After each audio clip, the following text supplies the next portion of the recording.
And now let's hear from Tracy Boyd of Aligned, I can't read his name, Aligned Growth Solutions. I thought her name was Jane. I did like a transposition of Jane Tracy and Tracy Boyd. Close. Sort of. And then just use the right arrow key there. Oh, okay, perfect. Hello, everybody. I'm curious, what could your teams do with 2,600 extra hours a year? Make more money. Make more money? Or vacation. More vacations? Anything else? Anybody else? Team building. Team building, good one. 20% of tech teams' time is wasted due to ineffective processes, poor collaboration, and redundant meetings. Aligned Growth Solutions, an expert in tech operations, we get that time back and the employees love them for it. But how do we do that? What does that look like? Why do we do it? I started out as a software engineer. That's where I started my career. And I started seeing this trend where there were these wonderful ideas, these great companies. The projects weren't working. Quality wasn't great. Employees were frustrated. They were going to meetings they didn't have to go to. They were doing things over and over again when they could have just done them once. I thought companies just fail because of this. Business owners were confused, upset, and I continued to see that throughout my career with some of the biggest companies in the world that I worked with. It was a huge issue and it was heartbreaking. And basically it was because they didn't know how to do some of the work, or they were too busy trying to just move forward, right? And also another big issue was team dynamics. So when you have a great team, and you guys have seen this in the movies, you see it with football, you see it everywhere. When you have a great team, amazing things can happen. It's where everybody's engaged. That's when everybody's excited. That's when they're all working towards the finish line, whatever it is, they believe in it. And that's where I've seen small startups be hyper successful, is because of that. And that's where I've seen large $500 million contracts not be successful because they didn't have that. Heartbreaking. You do. So the typical improvement process is interesting, right? So there's frustration. Maybe there's a C-level executive, maybe there's a VP and they're frustrated. Things aren't getting delivered. Quality is not good. Clients aren't happy. We're not able to make the revenue and the profits that we want to make, and they're frustrated. Maybe they're growing so fast, but they can't keep up, right? Their customers might be begging them to give them money and they just can't do it. So they hire a company or they hire some experts and they go in and they analyze what's going on. It takes 3 to 6 months, sometimes longer. And they figure out what's happening, what can improve, what are the real problems. It's great. Then they do the implementation. And I've seen this take as much as a year, sometimes more, to actually implement those things. They've changed everything. Like they've made everything different. They've changed it where it's supposed to be faster. So when it took you 2 hours to do something, now it'll take you 15 minutes. Things like that. Sounds wonderful. But then you have to do the training of the staff. Everything's changed. It'd be like if somebody came into your kitchen, figured out how you use your kitchen or your office. And they're like, okay, we're going to make it so the kitchen makes dinner itself, right? That's amazing. That would be nice. It is nice, but you can't be vegetarian. Okay, because that's out of scope. That's custom. And if you're feeling like something different, 30 minutes before dinner, too bad. Or maybe you don't want ice in your drink when you go into the kitchen, you feel too bad. Or you want to use a different cup because it wasn't accounted for. And you just get frustrated, or you just have to do things different, right? So what I normally see happen, and this is so sad, and I've seen this with huge engagements and small engagements, is that sometimes within zero time, sometimes within 6 months to a year, most of those processes are thrown out the window. It's too hard. It's too difficult. We had to do too many things. I don't even understand this. Why are we doing it this way? I'm just going to go back to the normal way. It's sad. Now they're in the same situation they were in the beginning, but it's worse Because now people are like, we spent all this time and effort and money. And we're still back here. Then employees leave, leadership gets changed over, it just gets to be a mess. I was on one engagement, and I literally saw this happen twice. They're like, you know what? We didn't do it right the first time. We're gonna do it again. 90% of the people on that project left. So what do we do? How are we different? How do we solve this issue? Well, we utilize over 20 years of tech and leadership experience of being involved with all aspects of like a tech company in various industries. We also focus on the results, and we try to get the results quickly. And so we pick out the things that we can do first, and we go from there. And we keep, clients keep their magic. What I mean by that is every organization has something about them that's a little unique, right? Something that helps them grow. And I've seen some of the places that do improvements, like they just get rid of that magic, but really it's super important. I worked with one company, and one of the things that their software group, and they were a tech company, did is that they had Nerf gun wars, right? It was awesome. What it did is it brought everybody together. It was fantastic. And we did not get rid of that. We're like, that is really important. We did make some rules because some people did not like to get hit in the face. We also eliminate pain points. And while we keep their magic, we sprinkle in some emotional intelligence, collaboration tools, and solutions that help them move forward. We use a phased MVP process. What does that even mean? That's very, it's interesting. We use a process that what it does is it picks out the low-hanging fruit in the beginning. For example, I work with a client, huge client, and they didn't have room for their projects anymore. They're like, we need to do more. We're growing and we can't. We don't have enough, but we don't want to hire more people, or hiring enough people was impossible at that point, right? Or hiring good people. So we looked at really quickly what they did. And one of the things they did is they did a meeting every week with 40 people for an hour. Top leadership. This is thousands of dollars a week. Nobody paid attention to this meeting except the person that was talking and the CEO. That's it. So why are they having 40 hours basically of labor in one meeting? So we figured out how to condense that. They really need a meeting, make it once a month. But then also, how do you spread that information quickly, fast? What does that look like to the right people? And that's what we figured out. We saved them quite a bit of time, and everybody was very happy with that. As you can imagine, right? But we did that really quick because we were able to figure that out. Some things take a little bit longer, but on average, it's about, for the first phase, it's about 2 weeks versus 6 months. Businesses can't afford to wait, right? You just can't afford it. You need it now. If it wasn't so painful, you wouldn't even ask. So one of our case studies is we work with this tech startup. They were about 2 years. They had a pretty firm client base. They worked on a subscription model, but it was contract. And one of the ways that they got their clients were referrals. Right? That's what they did. Well, they started having problems. Their growth stagnated, but their costs were increasing, so their profit was decreasing. Their clients, their current users, were not happy. They were getting upset, and they didn't know how to handle it. They didn't know what to do. They weren't sure, and they wanted to grow. They had plans, right? And they had a great system. Like, it was fantastic. So we went in and we looked at it. What's going on? Why are people unhappy? Why are you having problems growing? Why can't you close the sales anymore? What's happening? One of the biggest problems is their client onboarding. So they were a system that they had to do custom integrations to onboard their clients. That's how it worked. And it was a mess. It took 2 to 6 months for them to bring on one client. That's, yeah, way too long. Ridiculous. And their clients, Excel was hard for them. Like, that's what the knowledge they were working with.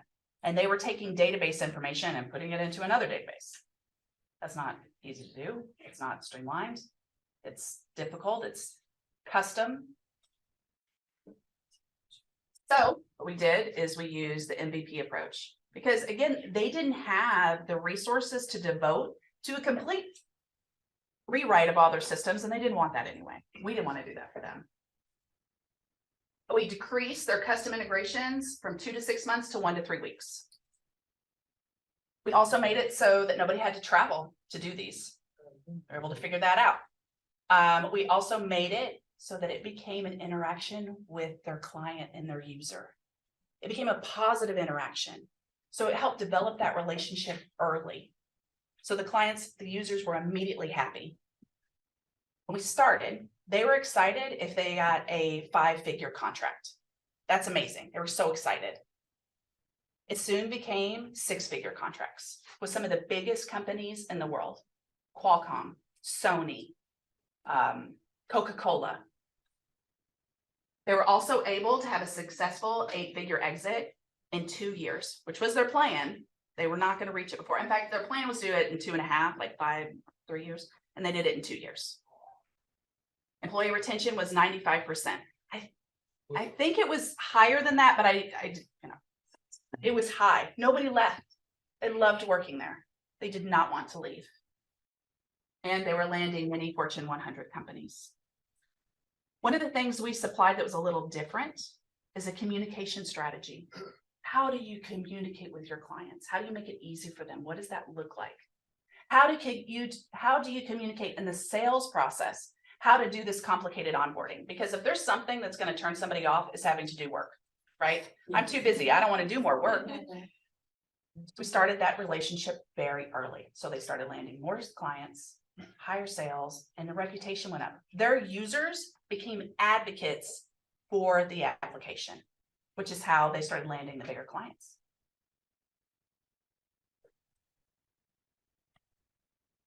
Dr. Tracy Boyd, thank you very much.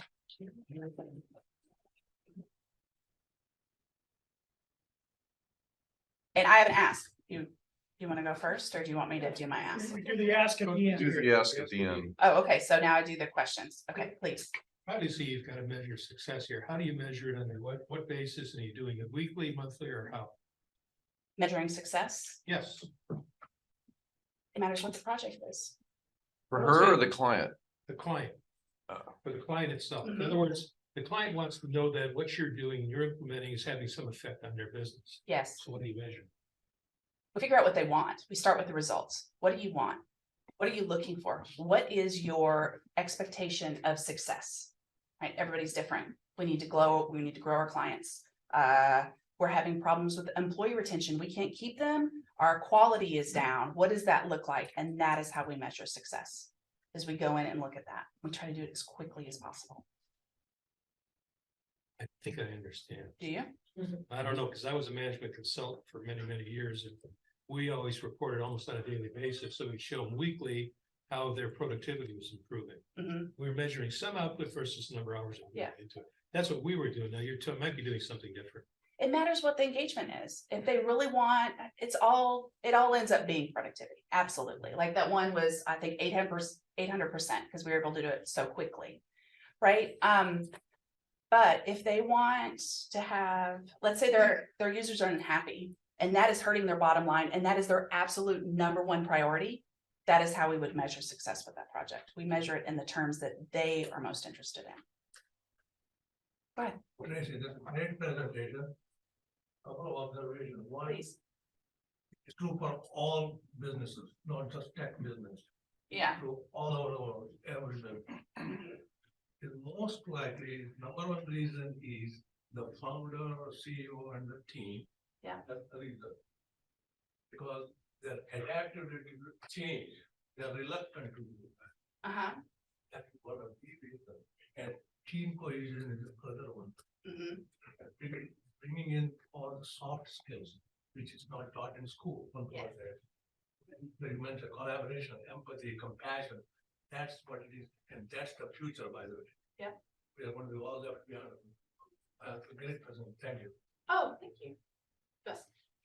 Yeah, Tracy, I want to ask, did you employ or insert games within the employee network to make it more fun within the company? Because you got a 95% retention rate. That's incredible. It's a bit, yes. And Yeah. part of that was due to the C-level executives, like they wanted to have a great place and they really valued their employees, and that comes through, like that always comes through, right? Part of it was games. They did happy hours every 2 weeks. They would constantly do things. One of the things we actually did, not with this engagement, but with the same company, is we instituted a fun game night. We try to do that every month, every 2 months. And it would just be fun. There would be popcorn, it'd be after hours. It's a tech company, so video games. They did something called Rock Band, so everybody could play. It wasn't just like, and it wasn't, we tried to not do hyper competitive, no first person shooters. It was a lot of fun, and that did really help. What happened with this company, which was really interesting, I'd never seen this before, is that when they had a spot open and they needed someone, the employees that were currently there, they would bicker over who gets to do a recommendation. Because if they recommended someone, the leadership trusted them so much, they were probably gonna get hired. Competition there. So it's interesting. What else? Feel the experience you have from years of management, scholars, and Right, yeah. Great, but you take this business, it sounds pretty exciting, right? I mean, very interesting. Where am I going? Yeah. I want to grow the business. I think it's so important. And right now the competitors are huge corporations, right? And there are some small consulting companies. I don't feel like they're integrating all the aspects together, and I've seen it fail over and over and over again. I would love to take this across the US, maybe even global. That would be amazing. I think there's companies all over that need it. And you're right, it isn't just tech companies, but that's where the expertise is, it's where the focus is right now. That was wonderful.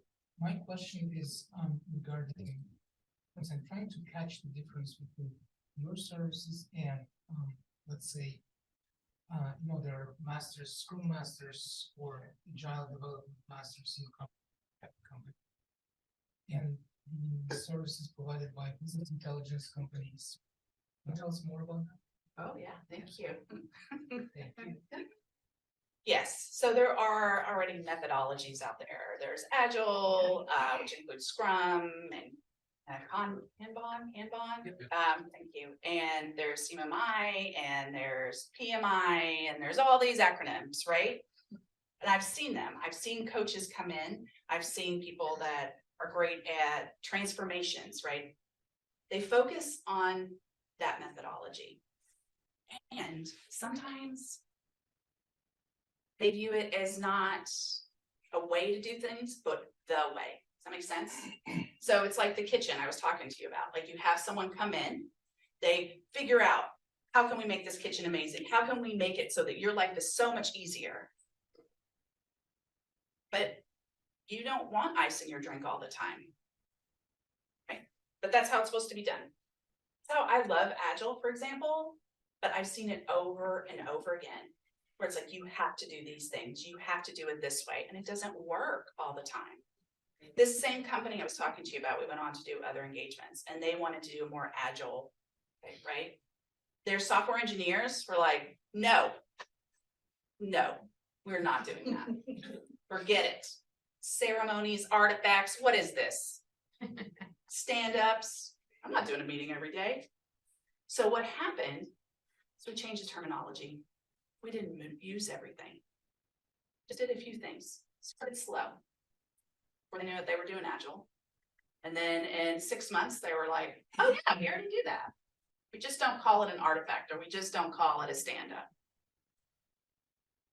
And then we implemented PMI process, but not all of them, because that can be very expensive, right? And you don't need it. There's a little bit of risk management, but it wasn't all the time. Stuff like that. And that's what I have run into with different consultants, is that it is do this process, or you have to do it this way. That doesn't work. And then integrating the emotional intelligence and the collaboration, which is super important. Does that answer your question? Okay. Josh, please. Thank you for sharing, first of all. Anytime someone does a presentation, I always try and figure out what they do. And I think I saw a glimmer of it here. Okay. Most of your presentation was how you do what you do, not what you do. Okay. So the MVP process and this tool and this system, and it's good. That's all good. But the one little piece of glimmer, which I'm wondering if I'm right. do you help companies accelerate their magic? Because it's their magic that makes them money. Or something like that. That little piece, I think there's something there Okay, that I would love to see you expand upon in a future version of this. okay, There was a lot of the how you do what you do, sure. but just bringing out the what, that transformation. Yeah. I think could be very powerful. But my question is, why is this so important to you? What is, Yeah, I know your background, I get why you're the right person for it, but why is it personally important to you that you help companies like this? great question, and thank you for the information. I've seen technology be able to change people's lives, which is why I got involved, which sounds really corny, but that's why I got involved with it in the first place, is I've seen it do that. For example, Uber, right? You're able to go to a party and you don't have to worry about how you're gonna get home. I know this sounds small, but it does add things to our life, right? And Airbnb and so many other ones, like how we pay for things online, right? And I've seen, unfortunately, many great ideas, wonderful concepts fail because of things like this, just not having a good team, not knowing how to scale, not knowing how to grow, not knowing what to do next. Right? And that, I felt like that was just awful. And then I would work for big corporations. They had the same problems, except they were kind of bigger because there was more there. And people would be unhappy. And the big corporations would make it work, right? But their clients weren't 100% happy also. The employees would leave. I worked for one of the big four, and they typically had people leave after 2 years of working there, and they were just fine with that. They lost a lot of wonderful talent. They gave it to wonderful companies afterwards. So I just think that's heartbreaking. And that's why I want to do this. That's why I think it's so important. And it's totally neglected. I haven't been to, and I worked at a lot of different places that do this kind of work. Like they make sure it happens. That's your question? Absolutely, thank you. So as you know, I've done the same thing Yeah. for decades, and taught PMP and all that stuff, but the biggest problem that I've had is you can lead a horse to water, you can't make him drink, right? And what I did was I always went to the top dog, like the CEO or the president of the company. And my contract was, everything was laid out in the contract. Yep. Okay. And in that contract, I literally had the president or CEO of the company stand to my left behind me when I'm giving the initial presentation to the company and all that. Yeah. Because invariably, people are going to look up and like, what the hell is this? Why are we listening to this guy for and all that? And then they look at him and he or her and they nod their head. Right. But still, that's not a perfect solution. So what do you have as, what are your suggestions as far as that's concerned? Sure. About getting buy-in from the C-suite and the rest of the team? So nothing's perfect. Right. Right. And not every client is going to be a knock out of the park success, Sure. because you do have that. You have that. We don't want to change. Mhm. So a few things that I've learned is if the pain is great enough, they're way more likely to change. Oh, yeah. So that's really important. Just like the new year, right? We did resolutions. If the pain is great enough, you're way more likely to do that resolution. So that's one. Two, you're exactly right. You need the buy-in from leadership. Absolutely. You need their faith, their confidence. You have their buy-in and you set those expectations right up front. Let's be very, very clear. And that flows into how you help them anyway. So that's great.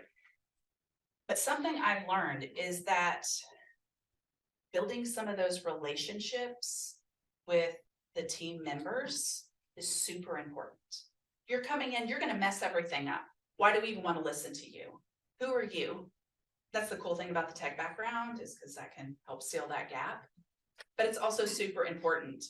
And I've also, and I'll do a little caveat, I have found that if you find, it's going to sound silly, if you find one of the grumpiest people there, but they've been there probably the longest, and they know some of the most, if you can get them on board, okay, yeah, you guys all know, then you can definitely step forward. And that's something that we're really good at, is something like that. Stab the biggest guy. The biggest guy. That's right. Well, usually the grumpiest, I would say grumpiest, that's not, the biggest complainer usually knows the issues, and people are tired of listening to them. But they know. I would add that, you know, what I would typically do is go after the person who writes the checks. It's not necessarily the CEO. That's true, or the decision president or maker, the yeah. CEO, usually the CFO or somebody like that, but whoever writes the checks is the person that you befriend. Yes, Because, you know, I've had problems with people that were just like really problematic and they were screwing everything up. And, but yeah, but that's, I like your methodology. I like it, because it starts to include everybody. Everybody's important. That's absolutely a belief. Everybody in a corporation, company is important. They have different roles. Yes. Jane said online, you may want to have your company listed in Data Axle Reference Solutions, which is Reference USA. This Okay, database is used throughout North America and includes competitor information. There's no cost to have your company listed. The Orange County Library System offers online access to the database with your library card. oh, thank you, Jen. I'm in Seminole, but I will look into it. Thank you. The word for grumpiest is saboteur. Is what? Saboteur. Saboteur. That's also. Yeah, I hear you. One. Okay. So if you could convince them. CEO's job is to get hold of him or her and work with him, make a plan. Yes, Otherwise, take him dynamics out. are super important. Yes. Yeah, but why are they grumpy? They're grumpy because they're there and they haven't seen anything get done Yeah. while they've been there.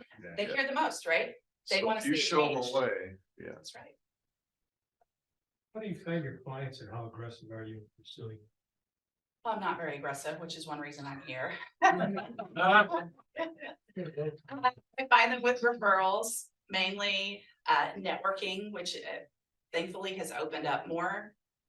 That's how I find them. I'm open to suggest, that's one reason why. So we'll get to the ask, but perfect question. Who is your client? Yeah, who's your target market? Good idea.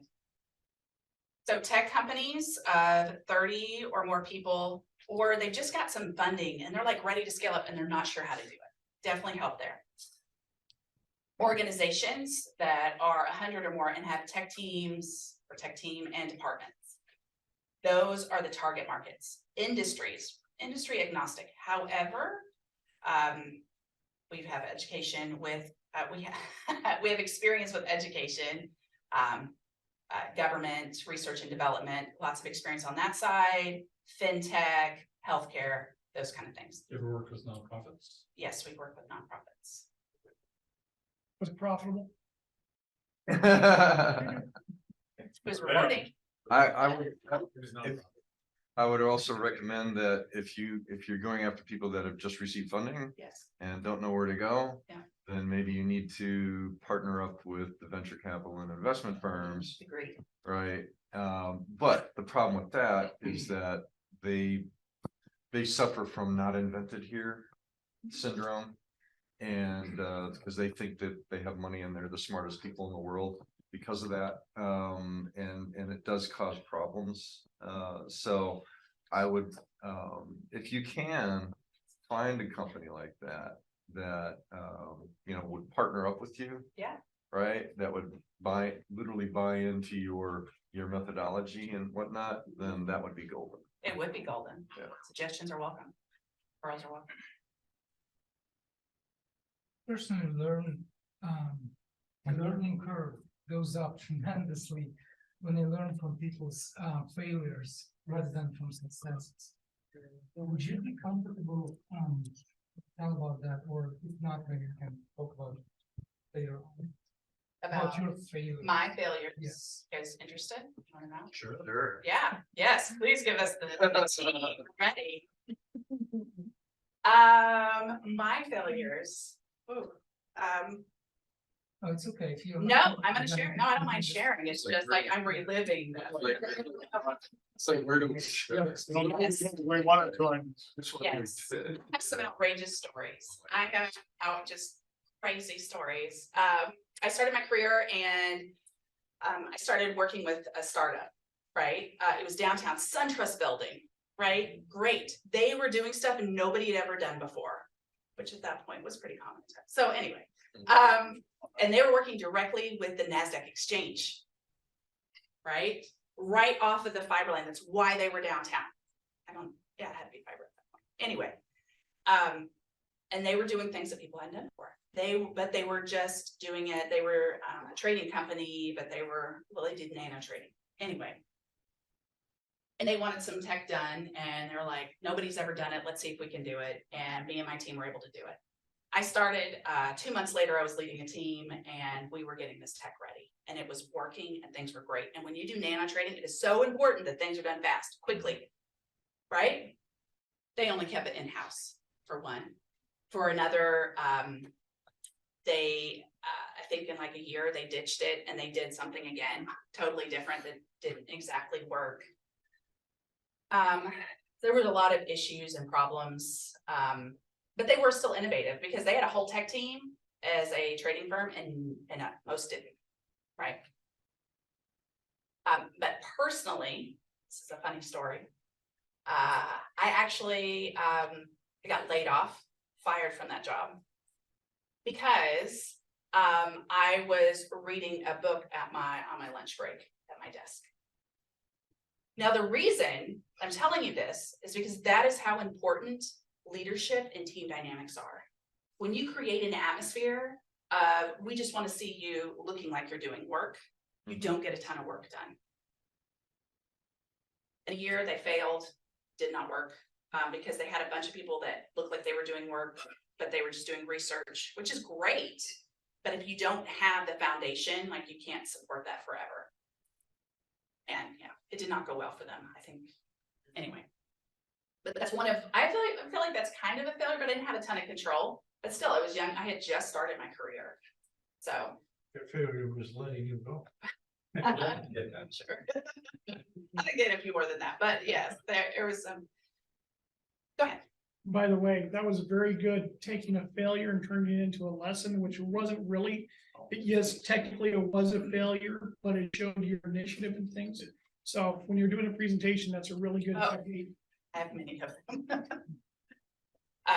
So what's your, we're assuming your business model is you charge either by the hour or on a retainer or something like that. If you care to answer that or not. Also, do you bring partners and subcontractors and other people, because you can't do everything? But do you have relationships with people, or are you looking for other relationships for people in that regard? Like to do retainer. Hourly can be a little squirrely, so I do like to do retainer if it's at all possible, with some hourly if you need it in there, or by contract sometimes, but it matters how specific it is. Always looking for partners. I am about collaboration, not competition. I think that's super important. I think everybody has something to bring. And yes, absolutely. So right now we work on a contractor model where really I have a few people. We do contracting with them on a per project basis. So it works out well, want to grow so that we have some more full-time employees. But that is the plan. Yes, absolutely. Everybody has different expertise. Why not bring them in, right? And then I can connect you with somebody, the kind of a clients you are using 30 to 40 employees kind of thing. So that's where they need HR support that they need. Right now, the CEO is doing most of the HR work. exactly, And they are yes. qualified, and a lot of Too experience busy. and everything. And if you have different states and abroad, entirely different. So I have somebody who might be able to help you as a partner. Yeah. Oh, that would be excellent. Thank you. Chris has a question online. Okay, Chris. Thank you so much. I really enjoyed your presentation. Just curious, how did you get your first and maybe your second client? How did you get your company off the ground? Well, I do feel, and as entrepreneurs, I do feel it's a bit of like a ride with a kite, right? You kind of get up a little bit, the wind's great, and then something happens and it starts going back down, and then it's great and it goes going back down. So first client, second referrals. I think that's basically how I've done that, is referrals so far. And that's fantastic and it works. But eventually you have to grow further. So that's one reason why I'm here. That's one reason I'm doing, and I actually enjoy it, right? I enjoy the networking and hearing the feedback and the presentations. But yes, the first client referral, the second client referral. Does that answer your question, Chris? Yes, thank you so much. Oh, you're welcome. All right, final question. And this is where you do. Oh, okay. What can we as a community do for you? Oh, perfect. I need to talk to more people. Like, that's exactly what I need to do. This can be phenomenal for businesses and I love it. I love to see them succeed and grow, but I need more businesses to do this for. And that's what I'm asking for. So remember, the market is if it's a tech company, around 30 people, or they just got some funding and they're like, we need to figure out how to scale and grow. That's perfect. If they're a organization, then if they have tech teams, departments, and they're usually about 100 people, because that's when they have to have those tech teams and departments, that's also perfect. Industries such as, or venture capitalists, like that would be great working with them. And you're right, I've made some inroads, but you're not, so introductions, more introductions, that would be fantastic. I have one more ask, but I know this is a lot. If you have, if you work with a group and they're looking for speakers and they want someone to get up and speak maybe about team dynamics or anything like that, I'm absolutely available to do that too. All right, great. Thank you. Thanks, everybody.